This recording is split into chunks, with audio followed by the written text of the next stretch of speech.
Hello and welcome everybody, I'm Bavarian and this is Crusader Kings 3. We return here in Godherja and you can see the dragon right here on the mountains. Now I don't have any details on the dragon, but I thought, you know, what we're going to do in the episodes going forward. I will always, as we expand, talk a bit about cultures that we meet, that we interact with, and most importantly, of course, defeat in battle. And I wanted to just say, hey, did you know there are, or at least were, dragons in the world of course, Godherja? And this is one of them. I honestly don't know too much about him, but what I do know is that we have a beautiful description right over here. I think right there you go. This is the Drakaville. The Drakaville, or Dragon Yard in Avasarian, is the legendary tomb of the last Avasarian dragons. Tales tell that the dragons were the first other beings encountered by the first men, and claim the mantle of purist on sight of the first humans. They stole the gift of magic from man, and in response to their provocations, the first men tamed and enslaved the dragons, using them in battle until finally hunting the last free dragons into extinction and putting down their flock. Whether or not the tale is true, the Drakaville remains, filled with the bones of the legendary creatures. For 1,000 years hence, the tomb has remained under the watch of the Red Guard, and thankfully there they shall surely remain ever vigilant, ensuring that nobody meddles with things best left dead. Surely. I wonder whether we're going to see like an undead dragon or something. I wonder about this dragon. I don't have any answers for you, but what I do have is a plan. I know exactly what we wanted to do. Now, originally I told you that we would effectively try to get the kingdoms that are to our east and our south, so that would be Vishtanka and Krasovcha. At least that is probably how they are pronounced, maybe not. Now I am thinking we are going to do that, but to actually do that, of course, we need to go against the Shavoki Imperich, and that is effectively impossible. We looked at this earlier as well. He has this favored by the guard's modifier, which is insane. So let's not mess with High King Senwe Witchbreaker. He is of course incredibly strong, and we're just happy to hold out. He is happy to destroy everything south of him. He's going to take over this entire peninsula, if not more, in this very episode. At least I suspect as much, because he has these amazing CBs going forward. So what we're going to do is, I think we're going to turn a bit to the left. So let's just start with a quick lore overview for the Partic. I'll be honest with you, I don't know too much about them. They are essentially a group of people. You can see they're fairly all over the place. The Partic have arrived together with the Shavoki after the Fog arrived. They have nothing in common with the Fog, but they also have nothing in common with the Imperials or with, you know, everything over here that would be Chevalier. Let's just take a look at their flavor text. Patricians dedicate their life to the study and practice of magic with great fervor, all done in highly formalized and rituals that are passed down through oral tradition over generations. This has resulted in line after line of incredibly skilled magic wielders, skilled in an art that seems incomprehensible complex to outsiders. Many of history's most talented mages were of Partic origin, and their abilities are as tremendous as their motives are inscrutable. Now, I may be wrong, but I don't think I am. If I remember this correctly, the way Pink Panzer explained this is that the Partic apparently follow a sort of council that says, hey, wait a minute, we gotta go to war right now. And then 5 minutes later, if the whatever magic, you know, they are using, whichever magic they are listening to, if that tells them no longer to do that war, they will say, nope, we are out of the war. They are completely ununderstandable, even to themselves, because they simply do what they believe to, you know, sort of esoterically be correct. Now, I will tell you that esoterically, I'm going to take their land, because of course, why wouldn't I? We have a very angry Chief Eogar Argeat, and I'm going to take over this the Euroduchy right here. It will be put underneath one of my vassals. You can see it right here, Duke Martinianus, and he will then owe me actually a favor, which I'm very happy with. And he is, I mean, just look at that, 956 troops. Pathetic. Let's take them down, let's teach them a lesson, and let's make sure that we come out ahead, because this is of course the last piece of Needy Nina that is all the way over here. So let's get that done. Now, I haven't yet actually recruited anything in terms of, you know, men-at-arms, any magi, nothing of that sort. We are, of course, going to do that when the time is right. I'm very hopeful that, you know, we're making a decent amount of money. Not right now, obviously, because you're spending $9 on the raised armies, but long term, I would absolutely love to do that. You will not leave the prison until you have $100. That is okay. I could change your contract. You know what, actually, speaking of contracts, we are Nikanoneos the Black Sun, and I don't think he hates his son. I just think that he thinks that his son isn't going to be a good ruler. Now, I'm not sacrificing him, I want to stress this, but I do believe that Nikanoneos has this sort of outlook where he says, if you want to be the ruler of this kingdom and the autokrator, you know, long time the actual winner of this entire war, then you have to be proven in battle. And if I can find him, there he is. I will force you. I know you're not that great, but I will force you to be on the battlefield, because that is your duty. And speaking of duty, oh, we can't change the crown authority yet, so let's just ignore that. Okay, let's do it. And would you look at that, my wife is pregnant. That is quite interesting. I hope that we are getting a pure-blooded child as well. Maybe we're just gonna get one with just one tick, you know, just 1 star of the magical abilities. But I would really hope if we could get a true follower of us, a true heir, right? Whether it is male or female really doesn't matter. All I need is a great magician so that we can show the world that Aversa still stands tall. Now, I'm thinking about this and I'm saying, you know what, maybe I'm actually going to raise the Crown Authority right now. And in fact, you know what, why don't we just do it? If we have the prestige, we might as well. We do have the mask equipped. I just wanted to check in case I wouldn't gain or wasn't gaining the prestige, but we are. So let's just keep sieging. And look who I have spotted. The first army of Ardenk. Well, well, well. And I have a son, Nikanoneos, and he's a dwarf. Wait, are you my wife? You are? You gave me no magical... Listen, a magical dwarf? I'm on board. I don't know whether Nikanoneos here deserves the name. You know, why don't you just pick a good Metodios? Sure, that sounds okay. I don't know whether I believe in your abilities either, but my wife is still young. I am still young. Maybe we can get some more children. Why don't we just head down here? Do I take actually no attrition? Well, that is quite nice. Let's just head down there and defeat the enemy. We will come from the west and show them a good time. Look at this. Yeah, I mean, a very clear battle. Of course, he does have a bit more luck when it comes to his rolls, when it comes to the modifiers and whatnot. And, I mean, he is defending in the mountains, but at the same time, I mean, come on. There was never a doubt in my mind. Now, the big question is, do we keep sieging or do I just dissolve my troops? We have done enough, I think. I don't think they can really unsiege anything here. And yeah, I mean, let's look at that. Alright, let's just dissolve the troops. I think this should be enough. And with that being said, we should be in a position of making more money. We're making 11 per month. And maybe, finally, recruiting some good men-at-arms. Oh, by the way, I also want to go with Bellum Justum. No doubt about it. I need those way cheaper war declarations. And there you go. The war is over. Now we have made so much money just by hanging around. And of course, we have also made somebody very happy. Look at that. Plus 28. He's not actually happy. Are you kidding me? I do believe that I can change his contract. Indeed, I can. I would love it if I could simply... How much are you currently giving me? 160 to 223. No, I'm going to raise your feudal obligations. And then alternatively, or additionally I should say, I could also go ahead and make you a march, giving me even more troops in, you know, yeah, okay. I will give you a coinage right here in return. Oh, I can't. You cannot use a hook on contract that is fair to the vassal? Oh, because march is positive for him, or it doesn't, it's not counted, I guess. So in that case, you know what? Why don't you just, you don't get coinage rights. Sorry to tell you, buddy.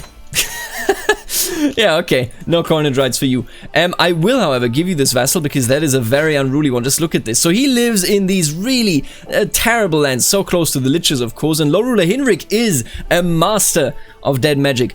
I don't want to mess with him, so I'm gonna just, you know, put him underneath this other vassal of ours. How are you doing? You are in a war. You have an ally that I don't think will really matter. He's so far away. I mean, maybe he will matter.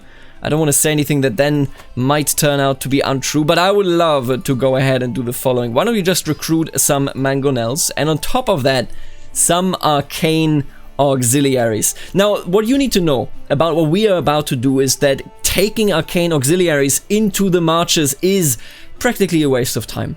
The marches as a whole, which is this entire culture over here to the west, so that, you know, the cultures that were never really under the strong grip of the empire, they have a certain magical field protection in their entire homeland. So you can see the Empire Chevalier right now. This is actually also included. I think it's just not added to Chevalier. Don't worry about it too much. It is, of course, still work in progress. But the entire idea is that every single territory here is an anti-magic plane. Anti-magic mountains, anti-magic hills, and so on and so forth. And you can see damage minus 200, toughness minus 75. It's really bad, but I am building up an army for the future. We're going to be attacking somebody that hopefully will have no choice but simply to surrender. So you know what, I'm going to be happy with the arcane auxiliaries just to build up our army, even though in the coming war for Maru, which will be our next one, I suspect, they will be fairly useless. Now I can see that our King Ansfree here of Maru is in two wars. He is in the war attacking Archmagi Vdeligun of Mike Prololan of Tuspartas. Wait a minute. Oh, he's attacking this fella here. So this is a Magocracy. Magocracy is led, of course, by mages. I think he himself is not actually a mage, but here you go. Magocracy is an unplayable government form where an elite class of Magi ruler, the government form of realms cycling around the magic arts, rule. Magocracy can come in two forms, autocratic and republican, deciding whether magi are chosen from a bloodline or elected by their peers. Well, I mean, he is clearly a symbol for the downfall of the magocracies, because he is not even a true magi. What are you trying to do? He's actually trying to take his only county, by the way I see it. No, these are 2 counties. Okay, he would still survive. And then he's also attacking this fella here. This is the actual civil war. So let me explain to you what the marches are all about, because we are going to destroy them. We're not going to leave them where they are right now. Essentially, the marches are a very interesting culture that is disunited all the time, but was united just very recently. You can see it right here. Emperor Godfrey of Chevalier, a very strong emperor. Look at that. He was strong, he was intelligent, well, quick at the very least, but also reclusive and irritable, of course. Depressed, melancholic. And he is one of the marchers, as all marchers should be. The marchers are a very sort of individualistic oriented people. They think and they believe that, when you grow up, you choose your path in life. And when you choose that path in life, then you have a certain role, you have a certain characteristic that you can now stronger push forward. You can see, for example, that he was a part of the Way of Swords. The Way of Swords is the path of warriors, mercenaries, and those wishing to dedicate themselves to the protection of their homes. One of the most common of the paths. Those following the Way of the Sword means dedication to physical strength, knowledge of tactics, and when and how a battle should be fought. Now, the life paths are interesting because what I just told you is a story of individualism where everybody can say, even a peasant can say, I want to rise up, I want to do something. But that's not really the reality, as so often, of course. So, let's take a look at the life paths. At the age of 10, everyone in Marcher society is supposed to choose a path, or more likely, have one chosen by a parent or guardian. That will dictate the role they are to play in both Marcher society and in the world at large. They are tutored and initiated in this path by a wayfather, one skilled in their role who has dedicated their life to helping others. In their tutelage, they study the ways of revered wayfathers and waymothers of the past, who were so renowned that their deeds passed into legend. Now, they have the life path here, which does exactly this. Essentially, they have ritual celebrations and a communal identity. They are very much not fine with magic. As I told you just earlier, they have this magic blocking field everywhere in Chevalier. Where that comes from, I actually don't know. But they essentially are disunited and individualistic, despite society slowly, drifting into stratification. Slowly but surely, there will be very dedicated fractions of society, the nobles, the poor, and so on and so forth. All of this was sort of cemented, at least partially, when the empire was created and when Godfrey still held the empire under control. There he is. Now his children are infighting. His children have separated the lands and have, essentially brought a civil war to this entire nation. Most importantly, we have Commander René, the Black Bastard of the Band of Bastards, who tries to claim something that rightfully should never be his, of course, because, he's called the Bastard and such. I don't think I need to explain that one, really. We also, of course, have Duchess Mathilde. She was a peasant that has simply risen up and made some things possible. And here in the east, on our border, we have King Ansfrey of Maru, and he is a very interesting personality, a very learned, a very, knowledgeable personality, but at the same time, a personality that nobody really in Chevalier wants as their emperor, and I will show them why their judgment is right, and we're going to do that, of course, by declaring a war, if I may. Oh, I can't declare this one yet, because we haven't risen up when it... Oh, come on now. That's just ridiculous, okay? They're keeping the war declaration from me like this, and here we go. Let's declare a war against King Ansfrey of Maru, a person that would be an amazing emperor of Chevalier, but at the same time is not desired to be that emperor. And by the way, if you play the marches, there is a lot of content when it comes to that. You can stratify or you can de-stratify society. You can go ahead and, deal with the new arrivals, with the Partics to your north and so on and so forth. You can deal with the Liches that are living in the north as well. A very interesting prospect that I will certainly also explore going forward. But for the moment, let's just teach them a lesson, shall we? Let's teach them a lesson that their anti-magic nonsense kept the empire away, but I am here, and I am the new order. So we are essentially, in every single way that you could look at this, an invader, an outside force that is taking down a very proud culture. Here they come, willing and able to defend themselves. At least they think they are willing and able. I'm just gonna keep my troops here. We're gonna make sure that we can then take them down. Fighting in our own territory is highly beneficial because these are just hills. These are not anti-magi hills. And if I am not wrong here, then we are going to make something happen that the marchers are definitely not used to. Yeah, okay, you can flee into the hills. Listen, I will always fight you anywhere here. It does not matter to me. Sincerely. This is the downfall of the East marchers. Oh, okay, I missed him. Hate that. I really do. But now we will actually catch them, and this will even be defensive because they are on one of our beautiful, beautiful castles right here. And look at that. The arcane auxiliaries are tearing through them. I mean, what we're about to see, just look at this. Are you seeing these numbers? They are melting. It is absolutely outrageous. If you catch anyone that doesn't have Magi, that can't counter Magi, and technically speaking, we talked about this in the last episode, technically speaking, if he had the money, he could hire silencers and could counter me, but he doesn't. And just like that, he has been defeated, and now I will actually be so, you know, straightforward and take him down right here in magic or anti-magic territory. And so the war against Maru ends, and for the first time in a long time, the Empire, or what remains of the Empire, has showed the Marchers that we are a force to be reckoned with. And look at that, we got a bunch of new provinces here. Now, I do think I will hand them out to a different person, to hopefully a person that is, you know what, actually, could I search for somebody that is pure-blooded? If I could find more people, hey, listen, my wife, it's actually not a bad choice, is it? Countess Irene of Calumet, that is my son's wife. You know what, sure, you have been pushed out from your homelands. You're on these now. Good for you. Look at that. Pure-blooded. My son's wife. I think this is a good idea. We just created a new area under our control. I'm very, very happy about that. And of course, it also pushed us up a bit here in prestige and piety. Hopefully, soon, in time, enabling me to invade some kingdoms. Because that would be, I mean, that's the main goal, sort of, right? Let's see, we no longer, actually, this is like permanent war at this point. Can I do something else than war? Let me just check here. I could go on a pilgrimage, that might be interesting. Alternatively, and I think I prefer this vastly. How many troops you got?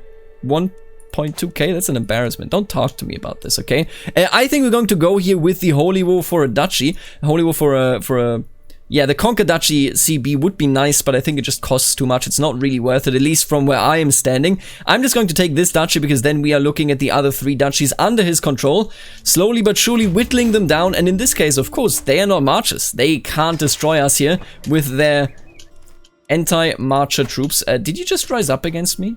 And look at that. What a traitor. What a traitor. That's everything that I can say. One of our very own. She is married to the king of Vishtanka. We took her over in an earlier war in the last episode, but she is rebelling against us. She's hostile against us despite being inside of my realm. I will teach her a lesson. Traitors will not remain in my empire.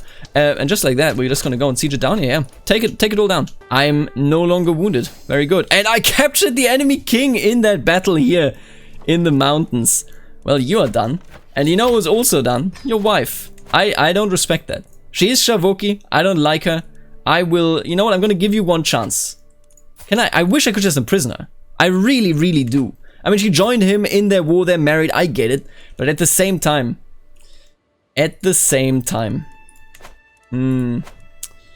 If I revoke her titles now, everybody in that area will be mad as hell. And I don't know whether I can afford that. Quite frankly. I don't know. I'm gonna hand the newly conquered land to, not Lambert. I like Lambert a lot, but I don't like the life path here. Bartholomeus Andinenvo. Yeah, sure, you know what? You're gonna hold this land. This is yours now. There you go. Be happy with it. At least I hope you are. I'm gonna give you one chance. You know what? You fought with your husband. I gotta give you respect for that. You fought with your husband. Convert. Do it now. Okay, so we got a bunch of very unhappy Shavoki rulers now. That much is very clear to me. I think the only reaction is that long term I may have to revoke all their titles. Oh my, and look at that. The Shavoki Imperich is going further south. They are attacking everything here, and this includes, by the way, Oraispol, which should be right here. Oraispol being the old imperial capital. The Stilto Kataroteras is right there. The column of the Purists sits in the central square of Oraispol before the looming Palace of Magi, erected by autocrat Phanagoras before the formation of the empire. The massive column, dominated by a golden statue of the Purist and a smaller ring of the First Min, contains circling crevices. Tales say that before the subjugation of the Illurosi, Phanagoras' legions laid a helmet each among the topmost crevice and declared that they would only come and take them back after they returned victorious. The Illurosi, by the way, a very early enslaved population right over here, which, by the way, also does reflect in the makeup here. The Yasi are essentially, Illurosi culture parts, and this became the slave trading hub of the entire empire, which is why you can see, I mean, just look at this mess. You got some Avasarians in there. You have a lot of Irosi Agiocratia. I will never get used to it, which essentially is the Ilorosi form of this, right? What else do we have? We have some Shavoki. No, this is Wardenism, so these are slaves from the southern continent. Do we have anything else that I'm missing here? We got some life paths. We even have this Kikazagi Agiocratia, but I believe these may have been natives. The Kikazagi were a nomadic tribe, wandering the eastern plains until the Avasarians subjugated them. Admiring their new master's strength, the Kikazagi largely abandoned their Altunic religion and adopted the faith that conquered them. Once the Frobrochna hit, however, they came to believe that they could prove their strength and become the chosen men themselves through slaughtering the Avasarians. Things are looking bad for the Avasarians. Dying over here, the slaves are rising up. I don't know, I think we may be the last man standing. And it's actually interesting to see, we clearly interrupted King Ansfrey's ambitions here to take over Chevalier. He lost that war, that war is over, and we just inherited that freaking city again. But we interrupted that. I really, you know, I want to do a sort of you know, just an overview where I just let it run to see how they commonly develop here in Chevalier, because I would love whether any of them could ever unify the mess that is this anti-magic territory. Now, of course, as long as they are divided, that is better for us. You know, we can strike them down on their own if they were united. I'm not so certain about that. We just took this, meaning we have a peace deal. We have a peace deal with everybody but the Imperich, and... Ooh. Maybe I should. Maybe I should? He's losing. High King Senwa is losing. He lost 3 massive battles. Minus 20% Battle of Antylos. 27%! You know how huge that battle is? Of Saliki, and the Battle of Prienidros also lost. Wow, I've seen him take everything here so often. What I'm thinking is, could it be time? I mean, he still has way more troops, just for the record here. I understand that, of course, but would it be time? We got some claims here, but these are all for the peninsula. Yeah, don't worry about it. I can only go for a Duchy Holy War, which is just depressing. If I go on a pilgrimage, I still wouldn't reach Paragon of Virtue. It wouldn't be enough. Quite frankly. I think he's gonna recover. Doesn't this give a bonus as well? It does not give a bonus to levy replenishment. We are going on a pilgrimage. Listen, we're going on a pilgrimage. We're trying to invade that, I guess. Avasarian, Agiocratian pilgrimage. I would love to go to Oraispil, but I think there's a war going on there as the thing, though. Where's this? Is this currently not being attacked? Oh, that's quite far away. Wow. I think I may do that. That sounds okay to me. Is there anything that is further? We have Cittaclea. That is in the hands of Casmese, which is currently, it seems, doing quite alright on its own. Oh my lord! And Clan Chief Cormac Fenrus, one of the most interesting characters, a Shavoki that said, hey, Senwa, I don't believe in your vision. Sailed all the way together, you know, with slave ships that he captured, sailed all the way down here and conquered, and he died. He was slain by clanswoman Heilvig of Lampsantina. I can't read. Lampsantina. Wow. I am in disbelief. Alright, you know what? I'm gonna visit Cittaclea because the East may soon be safe again. His children are ruling in the East. Come on, how strong can they be? Alright, I'm coming. Cittaclea, let's do it. I'm finally here, body and soul, at the great noun of Cittaclea. Is there actually like some sort of... let me check that real quick. Is there some sort of... Cittaclea? There's no building here. Okay, I just needed to check. As the Archera offers me blessings, I reflect on everything that had to happen for the purest and the first men to bring me here at this moment in time. I have walked the holy path. It's true. I am known for my dedication. We're not that far from Paragon of Virtue here. I think we may actually go against the Imperich fairly quickly. My journey has been a long one, but I finally come home again. While much remains the same, something has changed in how the Pontus and Archeras treat me. I've undergone the journey of a holy man, and they insist it has changed something about me, whether I can see it myself or not. It is good to be home. Indeed it is. I cannot believe how successful we are. We are very, very soon going to be looking at a situation where we can quite simply take this decision. And after this decision, of course, it unlocks even more, but man, if we could actually pull that off, I would be so happy. I had my doubts. I will tell you straight up, I had my doubts. And now it is time, my friend, for round number 2. The Holy War for this duchy. 4 counties. It is so good. It is such a good piece of land over here. I mean, the marchers have been fairly untouched, besides the, you know, sometimes a lich raid and whatnot, you know, but they have been fairly untouched, and we can now come in and take it all. And here we are, the Battle of Lardak will decide the Partic faith, and I'll be honest with you, Chief Eogar Argead, the second war for you does not look any better. We are destroying them, and if I'm not mistaken here, and I am mistaken, this is anti-Magi land, they're done. They are done, and does it? I am maimed? No, I was sort of scarred before that. That looks, can I take that off, please? I would like to take that off. No, don't, listen. I wish I could take off that silly eye bind. I don't actually know what the correct term here would be. That is ridiculous, but I'm now maimed. I don't like it. I appear to no longer be wounded, which is nice, but wasn't I like... Wait, I'm not maimed. Am I blind? How's my son doing? My son is fine. Oh wow, he has so many children. Anybody here good child? No? You are... okay, thin-blooded. We're not having luck with the magic. That is the sad news so far. We're not having any luck with the magic. Prince Raphael of Bavarian. Listen, you will obviously be named after me. Are you joking? Wait, which one? Evangelos? Okay, I think it's because they gave this one now Raphael, but I think this is the other kid. I think this is Evangelos. They are both so good! You will both be named Nikaneos. Screw it. You are both valuable as. Duke it out in the blood senate, you hear me? Finally. Man, this war lasted for quite some time, 4 years, but it is now over. We are quite close actually to Paragon of Virtue here for sure. Who can I hand these lands to? Do I have any family members? Opinion of you? Age? I mean, my sons would be nice. I like that they are, of course, mages. I mean, that is just amazing. My sons love me. I want my oldest son, if possible. My grandson, 8 years old. Thin-blooded? I don't know about that. You know what?